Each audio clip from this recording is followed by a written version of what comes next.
Today is Endler Day. Yesterday I came out here and I did a little bit of a gravel vac in order to prep for collecting fish today. I really don't have any idea how many are in here. I see a bunch of males, I see a few females, and I see some fry. But we'll have to see together. One of the biggest obstacles out here is obviously getting the plants out of the way so that I can get to the fish. So we're going to start by moving the plants out of the way. And what I've done is I've set up this holding tub over here. It's not filtered or anything like that. I added some water and some BTIs, which again are those bacterium. There's a mosquito dung granules, basically is what they are, in order to prevent mosquitoes from forming in there. But you know, I still have probably a couple months of growing season for my plants, so I'm just moving them into holding containers while I finish collecting critters. As I look around this morning, you can see there's still shrimp in all the tubs, which is good because, you know, I got almost 800 and there's more of each type in each of the tubs. Left yet to harvest are pygmy sunfish. I haven't seen the fish since I put them in there, but that's not unusual. This bin I lost all the fish in during the heat wave. Those were CPDs. I mean, I've continued to maintain it, so it's possible some eggs survived, but I haven't seen any fish, but we'll have to see. In here are least killies. In here were gold ring danios. In here were Endler's Livebearers, and then down here were sparkling Gouramis. And I do see some fry in there as well. So if I get to it, I may collect them today as well. But I'm just not sure. You can see there's, I'm actually not sure if you can see it all.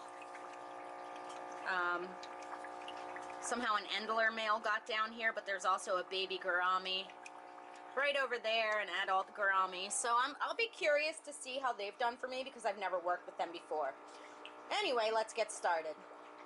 Another thing that I need to get to today is breaking down my evaporative cooler.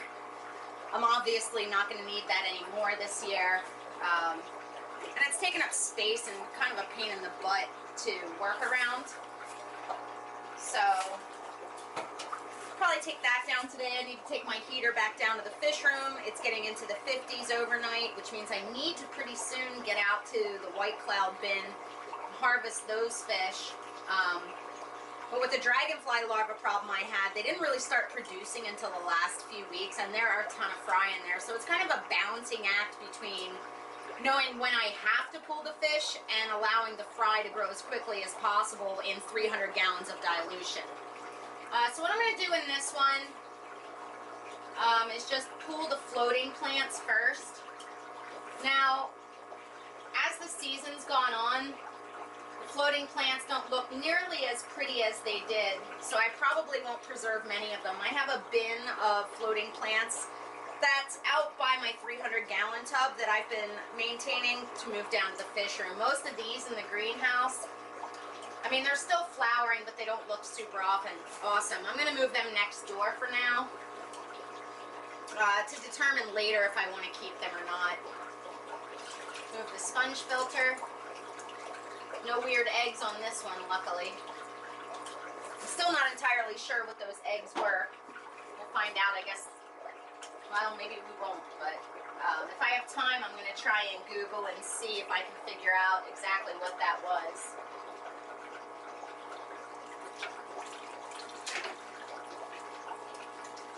See the disgusting algae that's grown on the roots of this?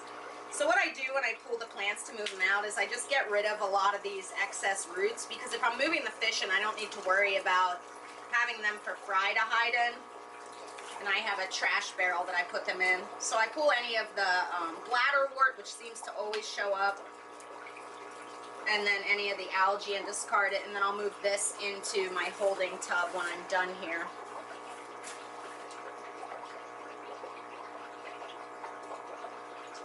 And and I wait to see fish. Now I did pre-game these tubs, as I mentioned. I came out here and I gravel backed a bit just to make it a little less labor intensive.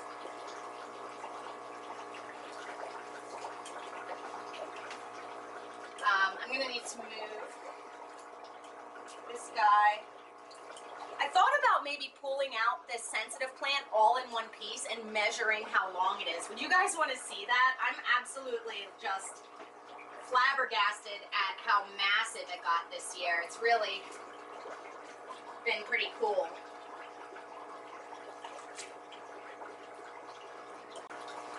So one of the things that's important to do as you're pulling out all these floating plants and stuff is to really dip them into the water. And this way we can make sure that there's not any, what the hell is that? Make sure there's not any baby fish in it. And then we'll start scooping, see what we get.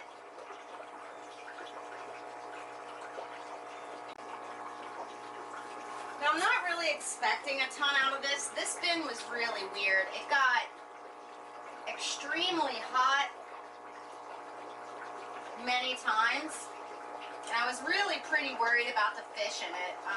One thing it had going for it is that it was near the evaporative cooler.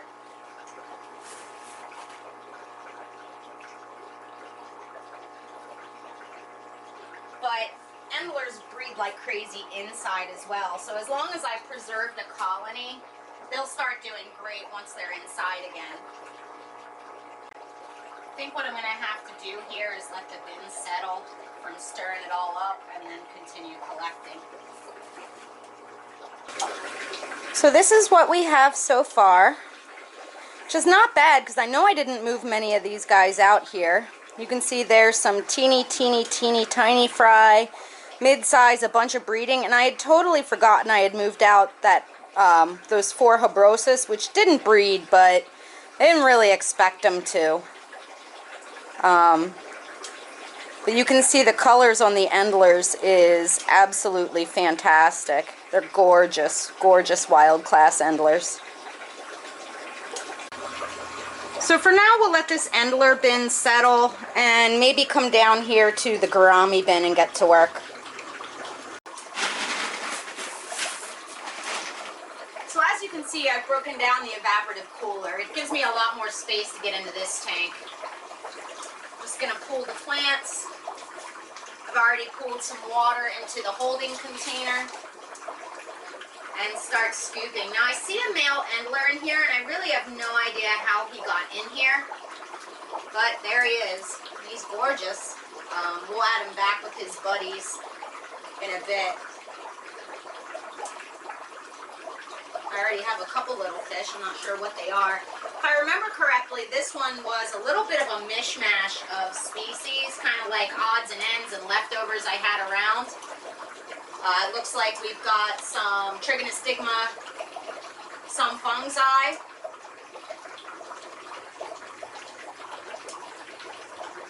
The Endler, which I didn't put in there, and I know that there were sparkling gouramis. So we'll just have to see how everything did. Again, I'm just moving the plants out of the way. This bin also, yesterday, I did a little vacuum of to try and make my life a bit easier today. There's still a bit of accumulated detritus, but I'm also pulling out a bunch of fry that I'm not sure what they are yet. One tip that I can give you when you're collecting fish out of tubs like this that do have some of that debris in the bottom that gets trapped in your net is to look for shiny eyeballs. It's really the best way to make sure you don't inadvertently toss out baby fish. You can almost always, as you're sifting through the debris in the bottom of the net, see something shiny. And I just try and take my time. You know, I'm sure that there's any number of ways to make this job easier, but I kind of enjoy the process. Ooh, wow. There's a baby gourami and a huge some fungi female. And then another teeny tiny fry. So we got something. I think I mainly moved these fish out just so that they weren't in the fish room. Try and reduce the amount of work that my family had to do for me while I was out and recovering.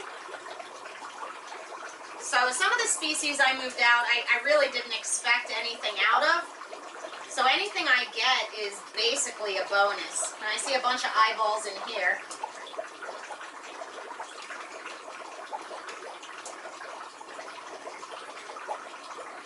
But also a ton of mud. So a lot of times what I'll do is just swish in here. Ooh, something jumped in my hand.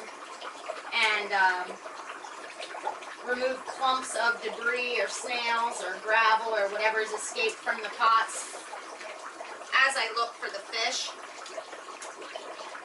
I do use a very fine net because you can get fry of any and all sizes in here. And I like using these finer nets for that reason. That way I'm not just dumping my fish back into the bin. It also collects up this debris nicely so that I can discard it. Some big old spiders down here, I can tell you that. Oh, there's a baby fish. On that note, it's important to also look through these plant containers as we take them out, because as I just saw, sometimes the fish have gone into the base of the plants that are submerged until we take them out.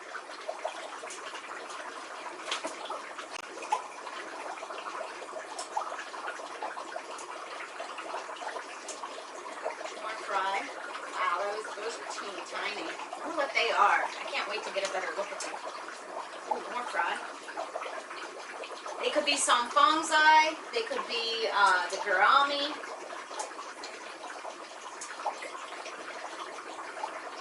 Whatever there are quite a few. Should be able to tell once I get them into some clearer water what they are.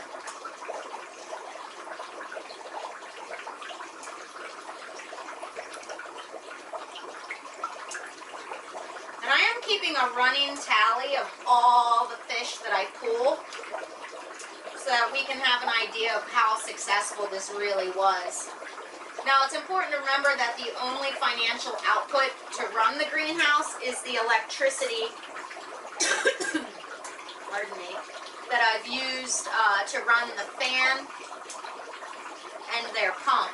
So it's been very, very low output. And I see in the comments all the time, why don't you run it all year round? Because the reality is I think it would cost me at least as much in energy to heat it out here as I would make in any potential offspring, and it just doesn't make sense. Again, I'm just looking for shiny eyeballs.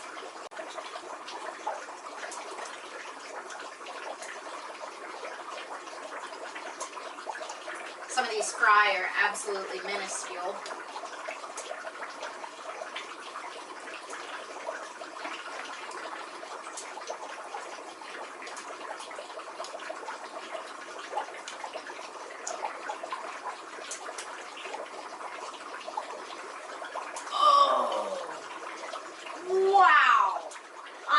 To show you guys this fish. Holy cow, that's a beautiful sparkling gourami. I have never seen one that beautiful. It's like Christmas. Wow. Man, oh man. Wait till you guys see the spangling. I'll show you here in just a minute, but there's a bunch of baby fry in this scoop. And they are what appears to be gourami fry. Oh, that's amazing. You know, I've never tried gouramis outside before, and I don't know why. It makes sense that they would do really well. In fact, their cousins, oh, my brain's not working. In fact, a lot of labyrinth fish are super popular for summer tubbing because they don't require filtration, since they have a labyrinth organ that allows them to breathe at the surface. So, you're definitely going to have to try that again next year. They are amazing. Now, I was wrong. These are Labuca dati bergeri, not Trigonostigma sumfungzi. So these are the Indian orange hatchets. And look at the color on them. Holy cow.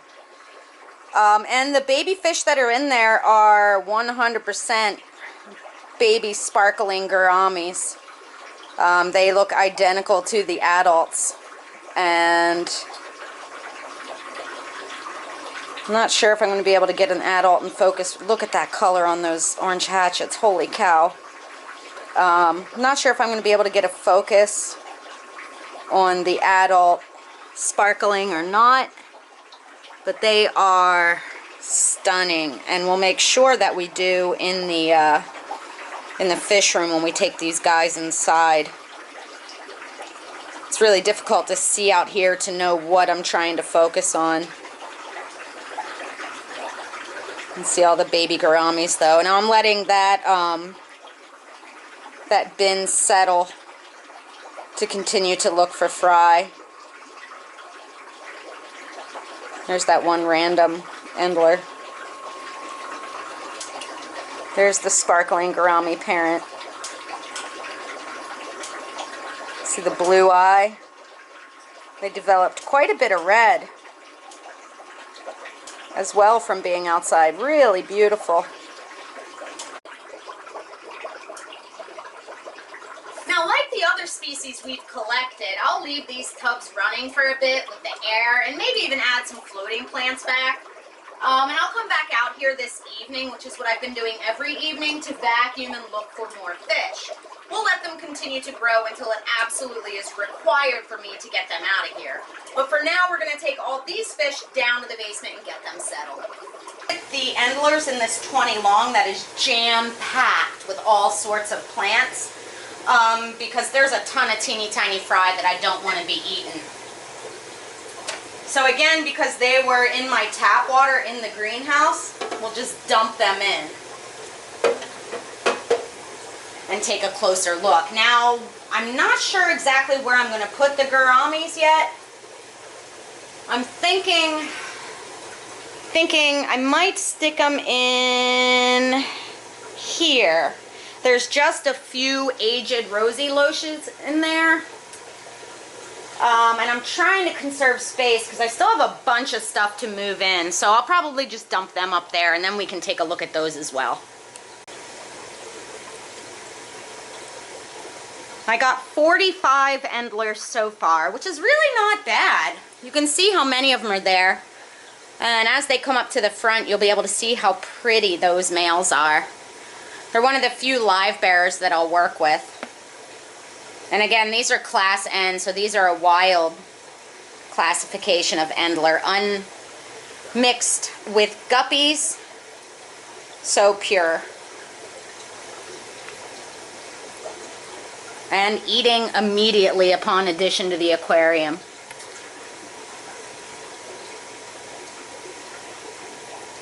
Beautiful, beautiful fish. Let's take a look at the gouramis.